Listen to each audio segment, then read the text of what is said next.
Hello and welcome to the Front Row Back Row podcast, a show started by two physical therapy school classmates who sat in very different sections of the lecture hall. We cover topics that help you start, build, and grow your physical therapy practice with your hosts, Dr. Owen Campbell and Dr. Brian Wolf. Hello and welcome to the Front Row Back Row podcast. My name is Dr. Owen Campbell. I'm your host. I'm the owner of Simplify Motion Physical Therapy in Phoenix, Arizona. And my co-host is Dr. Brian Wolf, owner of Evolution Physical Therapy in Connecticut and Long Island. How are we doing today, Brian? I'm good, man. How are you? How's it going? I'm excited for this one. This is a as you put it so elegantly, this is a clickbaity one. This is good. Oh yeah. So we are Selling out to talking. the man. Well, I guess not the man. Technically, if it's AI, technically not the man, right? I know, right? The robot is the man. Robot man. So if you did not see the title, we will be talking about how AI is going to change physical therapy or just healthcare in general. Really, a lot of the stuff that we've been discussing in the pre-show, we really could place it on a lot of different clinics and businesses. But specifically, we are physical therapists. A lot of people that listen to this, so we will be referencing it back to that. But keep in mind, this could be a doctor's office. This could be anything. Now, the interesting thing is when we came on and we discussed what are we gonna talk about?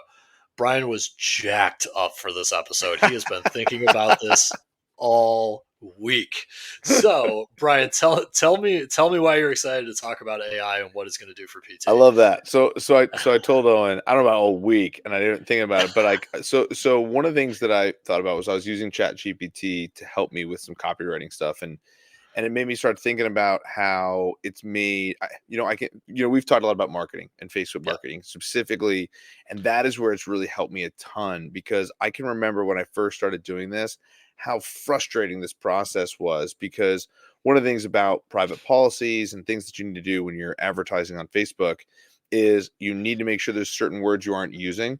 So the thing about AI is if you just plug in AI, like write something for Facebook for this, it automatically puts in the parameters of it's not going to violate any of those policies.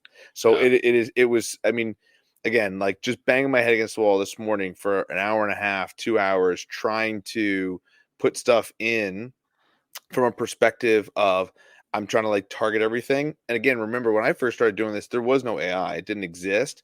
So on the flip side, Facebook uses an AI now to actually scan everything. So what's funny is it's actually really beneficial on both sides. So I use it for the copywriting, and I realized like right before this episode, I published it and processed it. And about 20 minutes into us talking on the pre-show, I had already got my ad actively approved. And so nice. I just remember how demoralizing it was as a solopreneur going through this process, only to see it like failed, like rejected because of like you're speaking to something. And now because of using AI, that doesn't happen. And it also writes the copyright way faster. So I've just understood that some of the things that we're using with AI, and I'm by no means an expert. I will be, in fact, actually, we've talked about it. I actually have a friend who is, and has a company, and I would love to have him on. I'm sure he'd come on. So if people are interested in this episode and want to learn more about it, we can bring on John and talk more specifically about specific strategies that we think that AI would help physical therapists. But that's the question I'm sitting here thinking, right? I'm obviously, I'm a solopreneur. I'm dipping my toe in the content water, but not at a level that someone who's running multiple clinics will need to be kind of hands-on with marketing across all platforms. But I'm thinking about this like, man, I'm a PT. Like, what is it going to do? It's not going to replace my hands, right? I'm going to get business either way. Nobody wants to do, I mean, we saw telehealth is now a part of the market where it wasn't before, but it's not like I'm losing my job to a guy in Montana doing telehealth in Arizona. So how is the average physical therapist or the average clinician going to be affected by this? And maybe not so much. I think the content creation we're definitely going to go more in depth on, because a lot of people listening to this are, but like, is this going to take my job? What do you see going forward? Like how's my boss, right? Or somebody going to use this? Yeah. I mean, look, I think at the end of the day, there's a lot of people when you read about any of this stuff, I don't think it's taking over physical therapy jobs. I think what's going to end up happening is those mundane, repetitive jobs that we all see that are kind of annoyingly mundane will be replaced by AI long term. But like again, the creativity of human beings in medicine, and particularly like the hands-on skill to that, looking through other things. Like, I think of it kind of like the way you described it was, think about when you were studying for your OCS. And I always tell this Mhm. story, and I'd be curious if you actually had the same, and now we're getting off topic, but when I Yeah, was it's fine. studying for my OCS and I was, learning that stuff. I remember thinking at one point, because I was so Mhm. research driven, that some of my treatment sessions weren't as good. And then I had the patients that weren't getting better because I wasn't adding a little bit of a flair of the creativity.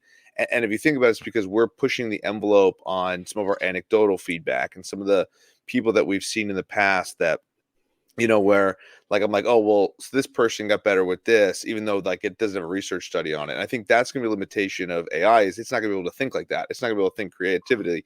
And now it will be able to pass the OCS with a perfect score in 2 seconds. So that's where it can be beneficial. It's gonna look up stuff and teach you how to do things. So like, I think if you said, hey, can you help me with the clinical guidelines of how to treat low back pain?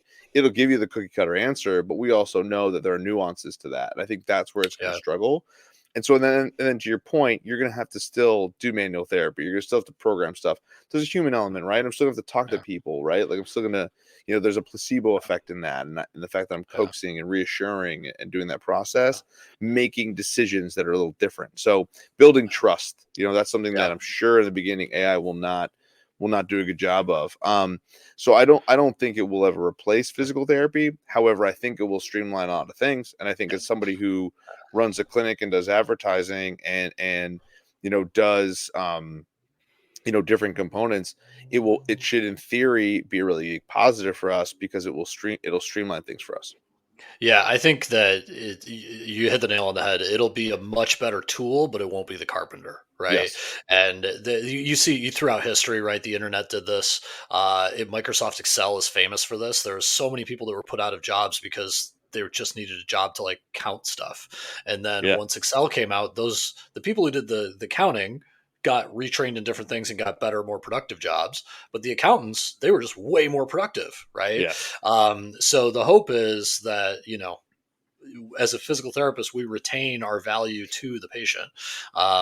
But at the same time, like you said, that mundane stuff. I'm waiting for Musk's Neuralink to get in my brain and do my documentation for me. That'd be Yeah. fantastic. Well, and like there's a great example of something, like, think about that, dude. Like, to your point about documentation, like, Mhm. how many PTs that are probably listening to this and doing this stuff are like, fuck documentation, man. Like, it's just so true. But imagine if you were like, if you could, like, to your point about dictation, remember that? Like when we first started, like I bet that's still happening, right? People like are Yeah, calling on the phone and dictating so someone can write their notes for them. I yeah, remember then going through all the edits on the notes. I was like, this is the yeah, dumbest thing that we're doing. Like, what are we yeah. doing? It's right. And so to your point about AI, imagine if I was like, hey, write a specific non-specific low back pain evaluation. Here are the objective measures. Boom, boom, boom, boom, boom. Can you write this for me in the Yeah, same format that I did on this person? And like then it yeah, learns.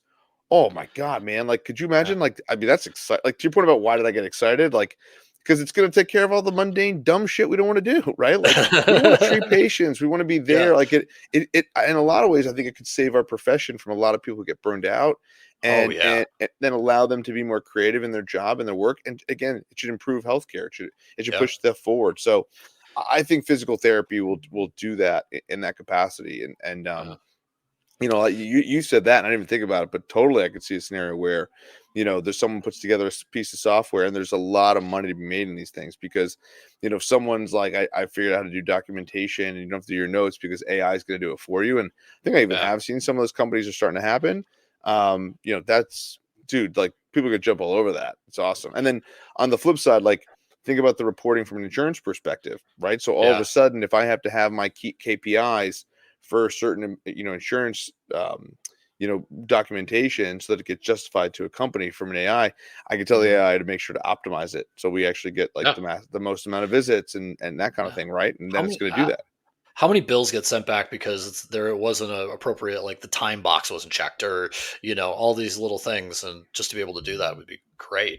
Exactly. um and I mean, we can kind of, I think we'll come back around to content creation because we are a podcast focusing on entrepreneurs and business owners in the Yeah. PT space. But even just to kind of piggyback off that, think of all the stuff that you could do in the physical space, right? So the front office, most of the front office job could be automated, at least to a level of, instead of needing three front office people, I can have one very good one, right? Because the other two are just on the phone, waiting. And the hope is, yeah, the insurance companies would have to kind of come on board too, to integrate with it, not just make you wait so that you hopefully give up. Yeah. But think about, you walk in, think of the experience of walking into a PT clinic in 5 years, right? How much is going to be changed or could be changed by AI, right? Yeah. I think I had this weird, I was talking with a tech on a cancellation, and it was the dumbest thing, but honestly, I wouldn't be shocked if it happens. If they got one of those like heat sensing cameras where it doesn't see people's faces and it just counts reps for you, you Yeah. know? And so his job would be gone. The tech's job would be gone. They just count reps, right? Yeah. And if it's a heat map, it'll see the form. So is it close enough? I mean, I don't know if I would want to practice in that, but Yeah. I'm just thinking of like a clinic where you just like walk in and it just does everything with you. I In don't New know. York City, right? In New York City, where Oh my you god, got to yeah. see that many patients. Yeah. Yeah. Yeah. Yeah. Yeah. You just walk in and it just like scans your body and then tells you to go over there, and it's all a computer. Someone will figure it out. It's crazy. It was crazy to your point. It just popped into my brain when it came to some of this stuff. Like when you think about what it can do in the physical space, we use a software called Welcomeware. And Okay. so essentially, if you think about virtual assistants, in these other countries are far less expensive. And Yep. so to use some hardware that essentially people can just schedule, like we've talked about it within some of our offices, and actually, thought process, oh, well, there's only one or two PTs in there that can schedule. And so they can just go on an iPad or something and schedule with somebody. And then you don't Hmm. have to actually have a physical person in there. And so it's a little less expensive for the clinic. Plus it takes care of a lot of like the payments and whatnot and Yeah. scheduling. And there's obviously drawbacks to that because nothing will beat in a lot of ways like that physical person. But one of the things that we also have found was, say in one of the clinics, like I got 4 to 5 physical therapists in there and I have a really good office manager that's in there. Yeah. Instead of hiring a second office manager to help out with like scheduling, you put something that's welcomeware in there, and imagine all the stuff for like 5 or 6 patients or 5 or 6 Yep. patients every like 40 minutes, what we do, or every hour, half hour, however the clinic's set up, where they're just stuck freaking scheduling, scheduling, Yeah. scheduling. Oh Imagine if you yeah. just took that off their plate and all Yeah. they have to do is concentrate on the stuff. So like that's a point where like AI will also start to kick in too, is like just how to make their job more efficient. So maybe it's not like eliminating every job or Yeah. eliminating certain jobs, but maybe what it's doing is making people more efficient so they can do more job tasks, right? And which Well, is and great. this is where I think, part of this will kind of dovetail into our content creation kind of talk, but I'm envisioning this. I'm thinking, how well, not utopian, I guess dystopian sometimes, because I would want to do Yeah. it. But there's no people in there. There's maybe one therapist, but 20 patients because they've optimized ideally. It sounds like a really cold environment, right? It doesn't sound like a Yeah. warm, welcoming. And the danger of this stuff is that it'll go too far and patients won't choose that clinic because it'll feel like a sterile environment, right? Yeah. So I think when you come to AI, and going back to our using it as a tool versus using it as a fix, is you have to find ways to keep your own voice. You have to find ways to keep that feel in. And I think the clinic directors, the clinic owners that realize this, and how to thread that needle of enough to make it efficient and not annoying for my staff or my clients or my patients, but also not taking away from what makes us us, I think is going to be a big thing. Yeah, I mean the And the personality of the clinic, to your point, right? Like yeah, the personality of the clinic that we have is from the people, right? It's not from the yeah, AI. The AI should support the people, and that's yeah, what's great about it. Like to your point, is it should only continue. I mean, look, AI can be used for bad in any scenario, yeah, just like the internet can be used for bad. I love that analogy you just used, right, actually, in the internet, yeah, because it'd be the equivalent of like, again, this is going to sound ridiculous because we've grown up with the internet, but the reality is like, I'm sure there were people that were like, well, the internet going to replace our jobs, like MDs, like you'll be able to look up all the diagnoses, like, yeah, but like that's also not what's going to happen, right? We also know how bad that is, right? Like, how many times you had a yeah. patient that's like, I got cancer, and you're like, no, you don't. Like, right? Like, you're like, Yeah. it's just, gout. Or it's like, no, Yeah. it's, you know what I mean? Like, it's like, so like, there's so many things, what ends up happening. And the same thing will happen with AI to a degree. Probably, I would think to a little bit better technological aspect. But nevertheless, I think to your point about like the way you can utilize it for good is in a lot of different ways. And I think content creation is a really good one, like I was chatting about, where like I don't really write unless it's going to be two or three sentences. If I'm going to write like a lengthy piece of content, I'm going to have AI write it for me. And so Yeah. I'm going to make sure that it's going to take, because what's going to take me 20, 25, 30 minutes to crank out, Yeah. chat gpt is going to do it in 30 seconds. And so Well, it's it's a lot I easier to try edit it. I tried this thing on the car the other day because I'm a mobile therapist. So I have half an hour where I'm listening to the same, I don't know, fantasy football podcast or whatever. And I said, man, this is unproductive time. Let's try this. So I did the note dictation or the text dictation. And Yeah. then I came in and got back home and I just went in ChatGPT and said, make this an article I could post on a blog. Something really basic. And I know there's really good ways to prompt it, which I don't know. But it made it way nicer of an article, but it said exactly what I wanted. And I spent no additional time than I otherwise would have That's spent. awesome. Right. Yeah. So, I didn't publish it because I didn't have time to go through it. I just was kind of just seeing if it worked. But that's going to be something that solopreneurs like me, and even all the way up to someone like you, where you have time, you're sitting in an airport waiting for a meeting, whatever it is, you could Yeah. crank out something like that and do it. So Yeah, man. I thought that was kind So of cool. I gave you an example, and sometimes I think what's going to be key, what's interesting about it is how you can talk back and forth. So Yeah. me and you talked about this in the pre-show, and I'll share it. But one of the things that I put in there, and I've tried different stuff. It's another good one for anybody who's looking for workout stuff. It'll Yeah. program workouts for you. So I've wrote in there Oh, like that's awesome. CrossFit style lower body workouts.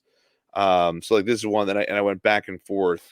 I want a CrossFit style workout with an emphasis on lower body strength and particularly quads. And then it wrote me a workout. And so you can Yeah. do that. So I've known people who are like, "Oh, I don't even do programming for my stuff anymore, like, because I'll just use ChatGPT for it." Yeah. One of the ones that I did that was really good was back and forth was, can you write me a caption for Facebook and Instagram advertising geared towards selling to people to join a gym who are afraid of getting injured? And then it gave me something, and then I wrote back to it. I was like, can you make it longer and point out we have 3 keys to success for injury prevention? We are physical therapists who oversee the fitness program. Every class is coached by a trained professional, and we help with nutrition. And Mhm. so it wrote me and then it wrote me something, and I wrote, can you expand it more? And then it wrote me something that was awesome. Like to the point where I was like, perfect. So the other part is to your point about like, I need to read it and edit it. Like then all of a sudden I just used itself to edit it. And Yeah. so all of a sudden it starts to do that. And that's what's so, particularly powerful about this is it can chat with itself. And then Hmm. it's also a learning software. So it's learning what you're saying. Hmm. And what you like. So all of a sudden now it gets a little more efficient. And so Hmm. I'm finding, with those workouts, sometimes what's amazing, sometimes I'm like, well, I don't really want to do that workout. I'm like, is that the AI doing that, or is that me being lazy? Right. Like, and so to Yeah. that point, like you can always edit stuff, you can change it. And that's what utilizing, I heard this from Gary Vaynerchuk, who Gary V said this at one point. He was like the way that college students can utilize Chat GPT is like, write me something about the Ford Model T, write me a 2-page paper about the Ford Model T in this tone, representing this type of thought process. And like it was just very interesting to me. I would think that like when we were in college, Owen, we were written a lot of papers with this thing, right? Like Yeah. I think Oh, there's, oh my 100%. god, right? And so But it's interesting. think of what it's saving though. I mean, the time of typing, the time of writing it Yes. out. If somebody was, say if we were rich college kids, and I mean we knew a lot of rich college kids, but We they did. didn't do this. But you could afford to have somebody write down your dictation when you just talk about it, right? Yeah. And even the talking about it, you want it to be your own thoughts. So I mean, you're writing something, and then okay, make it sound fancy or whatever, but then the editing it, oh, I agree with that, I don't agree with that, or ooh, I don't like the way that flowed with this, or you would have had to do that too, and the writing part first, whereas this just kind of takes the writing part, shortens that time, and then you add your own voice to the end of it. So Exactly. I think it's it can be used nefariously if you think like your teacher doesn't have a plagiarizing software. Yes. But at the other side of it for this, where you're trying to communicate your world with patients or with Yeah. potential, I, customers. I think about this thought process to your point about going back to the good and bad piece of AI is I think there's a synergistic relationship between the two. And so Yeah. I remember thinking about I think it was around the atomic bomb, to be honest. Was they were talking about the Manhattan Project and the atomic bomb, and they were talking about how the research was for good in a lot of ways, but obviously Mm, pressing it was also the need to control the bad. And because the two of them were pushing each other on a constant basis, it skyrocketed the science so quickly. And I think the mm, exact same thing will happen is, the good and the bad of AI will push one another, so it'll improve mm, the technology so quickly. And I think that's guys like what Elon Musk worry about in terms of regulation, which I totally understand, because I think that's something where, like, look at it, something then with the atomic bomb, for that point, something catastrophic happened, and depending on what side you were on, it was mm. catastrophic, good or bad, right? Like, it ended a war, but it also killed millions of people. So Yeah. I think that's where the same kind of thing with AI is. It can be this thing that we have learned as a society, we only learn things the hard way. So I think Yeah. there's obviously clearly many bad things that AI done. So I think in physical therapy, I think it's really, if you focus on a lot of the positives, it should have a really positive impact in terms of the ability to save you time. So let's throw out some of those things, right? So I've thought of a few things that I've used where I'm those tips, those tricks, something that someone listening to this podcast can maybe try in the next week. And the dictation thing, I love that. I tweak it, right? Yep. Even things, I mean, God, even as worse as I have to put out some Instagram reels. Give me 7 reel ideas that I could film, Yeah. in you know Yeah. with my voice, right? Um, God, I haven't even messed with the video, the deep fake thing, so I'm not even going to touch on that. Yeah. But so those would be my kind of two things that I've messed with recently. And then, of course, obviously, when you're writing a blog post to increase your SEO, is there anything that you really can see, or one thing that you really want to highlight that somebody could say, "Man, I could do that today." Yeah, I mean, I think you can download the app and start playing with it. And one of the things I just put in there just to see was, I was like, what are the most watched physical therapy related videos on Instagram? And I just plugged it in there. And so you can even ask it questions on research. So, right? Oh, So, like like, market research. yeah, so, like, as of my last knowledge update in September 2021, right? I don't have real-time data on the most watched physical therapy related videos. However, you can visit Instagram and search physical therapy related hashtags. And so it's going to teach you, right? So Yeah. obviously this was not the So it's not greatest. a consulting firm. So it's not, well, but even you can, but again, it's going to point you in a direction. You can check out popular physical therapy influencers on accounts on Instagram that regularly share educational and engaging content related to physical therapy. Cool, Yeah. right? Like, it'll give you ideas. And so you could even ask it, we could even say, what are the best ways physical therapists can utilize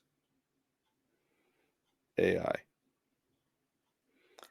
right? Should I play the Jeopardy music? Yeah, exactly. Sorry, I know this made it kind of lame at that point, but Hey, it's here you great go. So then it audio. just spit back to your point about marker research. It's spitting all these things out, right? And like rapid fire. And actually, to your point, so here's how you can utilize it. And you can utilize AI various ways to enhance practice and improve patient care. So personalized treatment plans, AI can help physical therapists analyze patient data such as medical history, imaging, to your point. Movement analysis, you talked about the infrared. So also, like, if someone's on a treadmill, like the way it would work, right? Yeah. Rehabilitation monitoring, I think that's similar to what you were talking about, putting people Yeah. out. Predictive analytics, I think that's a big one that we're going to start doing, is we're going to see how it optimizes in research, right? There's going to be a lot more. One of the things that I always think is as you become a better physical therapist, you become better at, like, this is what's going to happen when we do this, and this is what could Yeah. potentially happen, and this is what so it's going to start doing that, right? And you talk about telehealth and remote monitoring. It talks about assisted devices. So again, integrated AI can be integrated into assisted devices such as exoskeletons or prosthetics, right? Oh yeah. I've Right. worked That's with a one of crazy those. idea. I didn't even think about that. The exoskeletons are so cool. AI is helping us figure out how AI is going to work, right? Exactly, Yeah. like that kind of patient education. So, like, there's another one, like, so AI powered chatbots or virtual things where, like, Uh, we could develop those tools, right? And then administrative tasks, to your point. So, we covered the majority of them, but yeah, I yeah. mean, I think this is where AI would be super helpful, and what people can do right now is just play with it and figure out how can it help me? Right? I have no idea Yeah. how it can help me, but it's a chat bot that's going to essentially have updates that's going to consistently, work in your favor. So that's the idea behind what this thing's going to do. Well, and as you can see, we did not use it to write this episode. So, No, uh, nice. on that bombshell, we leave you. That's amazing. I love it. I love it. Right. And I'll All leave you right. with this real quick because I use the line, but my friend John, I love it. He has a tagline, and I think this is really good for people to learn. And the tagline for AI, right? It's AI won't replace you, but someone utilizing AI will. And I thought that's a really good way to look at it, right? Like we chatted about it. I love that. And like I said, if people are interested in this, we'll have John on because he's somebody who will definitely chat with us about it. Yeah. And if you're interested in learning more, we do have our school mentorship, the front row, back row mentorship up and running. We already have a few people in the group, which is amazing. And Brian will start working on some content for that, some specific classes. I know he was giving me a sneak peek on one of the marketing strategies he likes to use. So, if you want to check that out, it will be linked in the YouTube video, and I think I can put it on the Apple Podcasts and Spotify Sweet. descriptions too. So it's free right now. Just really trying to get a good community going of like-minded entrepreneurs and people in the strength and conditioning and the physical therapy and the medical and whatever space. Just people who want Yeah. to learn and push the envelope. And take advantage of it now because right now we don't have a lot of content, but it's free, and eventually we are going to charge for it as we put a bunch of content on there. So if and it's We'd be content that'll bad make you business. money, so that's why we're going to charge you. Exactly, We'd be bad business people if we didn't. I don't know. exactly. I'm So it's figuring not going to people be who free listen. forever. That's Yeah, it. People who listen to this probably know how podcasts work, where you get good information, but we try and get you to pay for something. exactly. It'll eventually be that. But that See, stuff will be good. business That stuff tip. will be that stuff will at least make you money, so that'll be good. It'll make you more money than we'll charge you, and that's the art of the art of the business. Well, yeah, like you were saying, somebody who gave you a 10-minute talk said, "I probably just made you $1,000," Yeah, and he did. exactly. And he did. He made me And you five. paid like, yeah, and you paid what, like 500 for it, and he made you five. That's a good return. So Exactly, exactly. That's the idea. It's all about the numbers game, right? there you go. Make more than you spend. There you go. All right, that'll do me. You good, Sounds Brian? good, man. Thanks, All bud. right. This is good. Have a good one, everybody.